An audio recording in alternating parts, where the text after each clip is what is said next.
अस्सलामुअलैकुम। मोहम्मद सुल्तान अशर talking chapters के साथ हाजिर है जी। इससे पहले भी हम बलूचिस्तान के इश्यूज़ को एड्रेस कर चुके हैं, जैसे कि बलूचिस्तान के अपने बहुत से मसाइल हैं, कुछ इंटरनल और कुछ एक्सटर्नल मसाइल, जिसकी वजह से मुसलसल हमें कई सालों से, बल्कि अगर मैं कहूँ तो जब से पाकिस्तान बना है, हमें बलूचिस्तान के अंदर इंस्टेबिलिटी का एलिमेंट नज़र आता है। कहीं पर बलूचिस्तान की जो वहाँ की लोकल आवाम है, वहाँ की जो जागीरदारी निज़ाम है, वो भी कहीं हमें रिस्पॉन्सिबल नज़र आता है, कहीं हमें रियासत भी नज़र आती है और कहीं हमें इस्टेब्लिशमेंट का भी किरदार नज़र आता है। लेकिन ये सब कुछ माइनर हो सकता था या बाज़ जगहों पे माइनर महसूस होता भी है। साथ ही साथ एक बड़ा हाथ जो है वो एक्सटर्नल इन्वॉल्वमेंट का भी हमें गाहे बगाहे बलूचिस्तान के इश्यूज़ में नज़र आता है। लेकिन इस वक्त जो बलूचिस्तान का सबसे बड़ा इशू है वो है एक नेचुरल कैलमिटी। ये जो कुदरती आफत है, ये सिर्फ बलूचिस्तान में ही नहीं इस वक्त, बल्कि पूरा पाकिस्तान ही जो है इस कुदरती आफत के ज़ेरे असर है।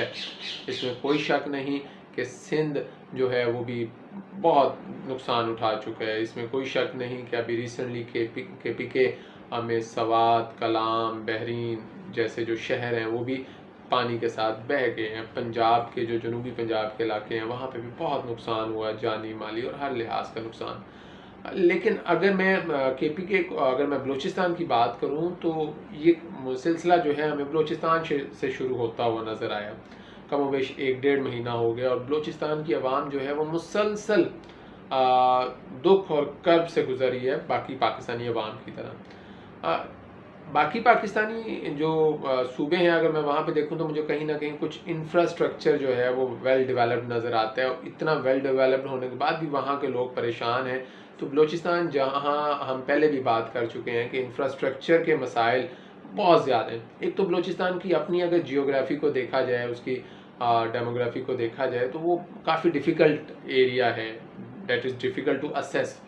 लेकिन ये कोई एक्सक्यूज़ नहीं बन सकता। हम इसको एक्सक्यूज़ लेकर बलूचिस्तान को निगलेक्ट नहीं कर सकते। दुनिया के ऐसे ममालिक हैं, स्विट्ज़रलैंड जैसे ममालिक हैं, जो कि इंतहाई ठंडे ममालिक हैं, इंतहाई दुश्वार गुजार रास्ते हैं वहाँ के, लेकिन वहाँ की ज़िंदगी जो है इस वक्त दुनिया की महंगी तरीन और मोस्ट लग्जूरियस लाइफ जो है वो कहलाती है। Then why not Balochistan.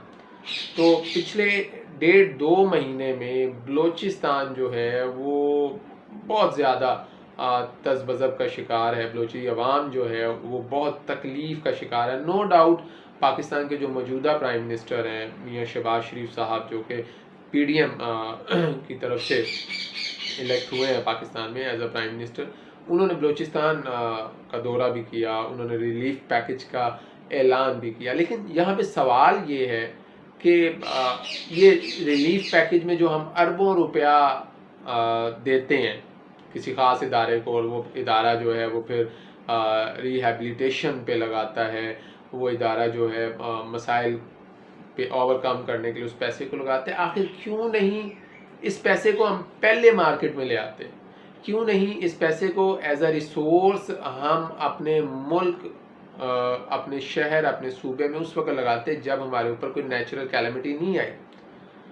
अगर वही 5 अरब, वही 10 अरब जो अब ऐलान किया जा रहा है कि जी बलूचिस्तान की आवाम के लिए, जी राजनपुर की आवाम के लिए, जी सिंध में सखर की आवाम के लिए, जी टंडूवाला यार के लोगों को इतना जो है हम रिलीफ देंगे, ये जो रिलीफ पैकेज इस वक्त आप जो पैसा निकाल रहे हैं, अगर वही कैलेमिटी आने से पहले बाकायदा मनसूबाबंदी करके छोटे छोटे डैम्स बना लिए जाते, ठीक है, अपना जो बाल सफाई का निज़ाम है उसे बेहतर कर लिया जाता, अगर सेम नाले जो हैं उनकी सफाई वक्त से पहले करवा दी जाती, अगर अच्छे तरीके से मामलात को मैनेज किया जाता, तो यकीन करिए ना तो इंसानी ज़िंदगियों का ज़िया होता, ना ही लाइफ स्टॉक। इंसानी ज़िंदगी में आपको बताता चलूँ, एक मोहतात अंदाजे के मुताबिक आज 26 अगस्त तक 937 अफराद जो हैं वो लुकमा अजल बन गए हैं, और ये सरकारी रिपोर्ट है। अगर हम गैर सरकारी की बात करें तो फिर हज़ारों में ये तादाद बनती है मुबैना तौर पे। दूसरी तरफ 8 लाख के करीब जो हैं वो लाइफ स्टॉक यानी मवेशी जो हैं वो अपनी जान से हाथ धो बैठे हैं। तो जो इंफ्रास्ट्रक्चर का हाल हुआ है, जो अवामी घर जो हैं, आम आवाम के जो घर पानी के साथ बह गए, उसका तो क्या ही कहना। 30 मिलियन लोग जो हैं वो बेघर हो गए हैं, रोटी को तरस रही है आवाम।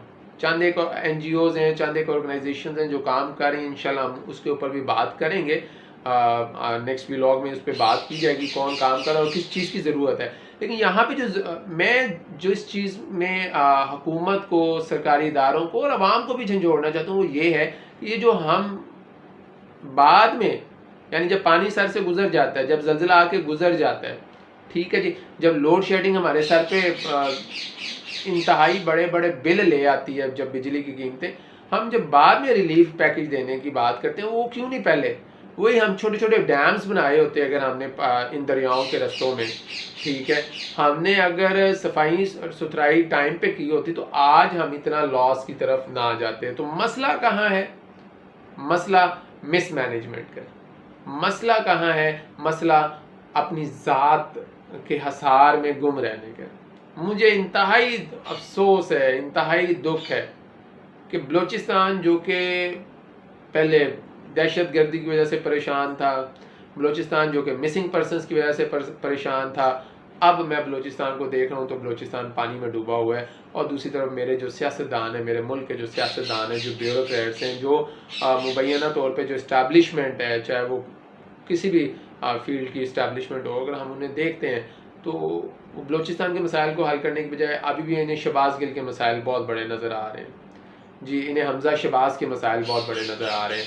इन्हें वज़ीर आला पंजाब परवेज़ इलाही के मसाइल बहुत बड़े नज़र आ रहे हैं। इन्हें सिर्फ सियासी मसाइल नज़र आ रहे हैं। जो यहाँ पे बसने वाली आवाम है उसके मसाइल नज़र नहीं आ रहे। खुदारा पाकिस्तान में बसने वाले जो सियासतदान हैं, जो कि शायद पाकिस्तान में बसते नहीं है लेकिन पाकिस्तान पे हुकूमत तो ज़रूर करते हैं, इन सियासतदानों को होश के नाखून लेने होंगे और पूरे पाकिस्तान को इस कैलेमिटी से निकालना होगा और आइंदा के लिए मंसूबा साजी करनी होगी।